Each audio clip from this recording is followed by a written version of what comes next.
Le journaliste Anani Sossou, s'exprimant sur l'agression du député Guy Marius Sagna à Lomé, souligne la responsabilité des élus et l'importance de respecter les cadres légaux en place. Selon lui, les différentes parties impliquées dans cette affaire auraient pu adopter une autre approche. Togo, agression du député Sagna, tous auraient pu agir autrement. Le caractère belliqueux de Guy Marius Sagna aurait pu permettre aux autorités policières, même si la réunion a été interdite, de prendre des mesures idoines pour assurer la protection du député de la CEDEAO.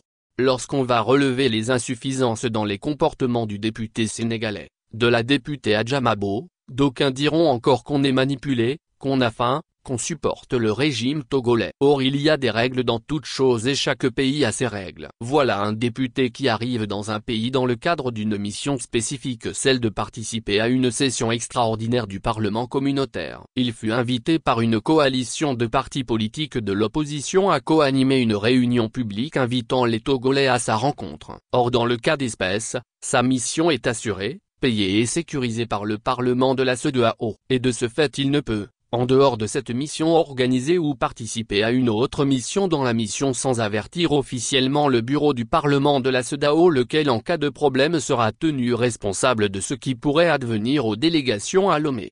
Mieux, Guy Marius Sagna a bel et bien appris que la réunion est interdite puisque la DMP le savait sans doute, étant entendu que le lieu initial, une église réquisitionnée pour la circonstance, n'était plus l'endroit de la réunion mais le siège d'un parti.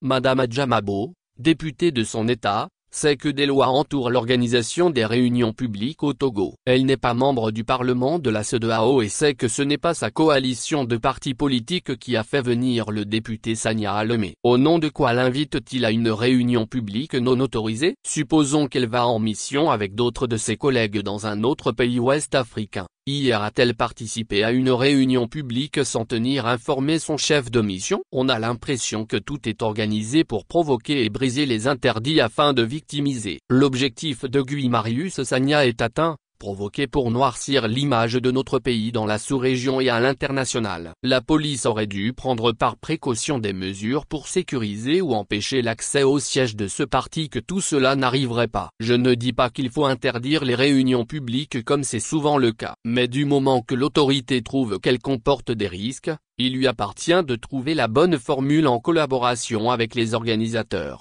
En ce qui concerne les miliciens, la violence ne saurait tout régler dans notre pays. Notre pays a une longue trajectoire de faits de violence et cela a traumatisé les Togolais. Et nul ne peut se faire justice au risque d'être hors la loi. Les milices n'avaient pas leur place dans cette réunion et aller blesser d'autres concitoyens et un étranger sont des actes d'une barbarie inouïe. Que justice soit faite sur ce cas d'agression volontaire. Nous sommes dans une république et même si on considère les lois comme scélérates, il faut les respecter quitte à se tourner vers les autorités judiciaires ou administratives pour les casser. Ceux qui contestent les lois aujourd'hui sont ceux-là qui les feront appliquer demain devant les contestations d'autres opposants lorsqu'ils seront au pouvoir.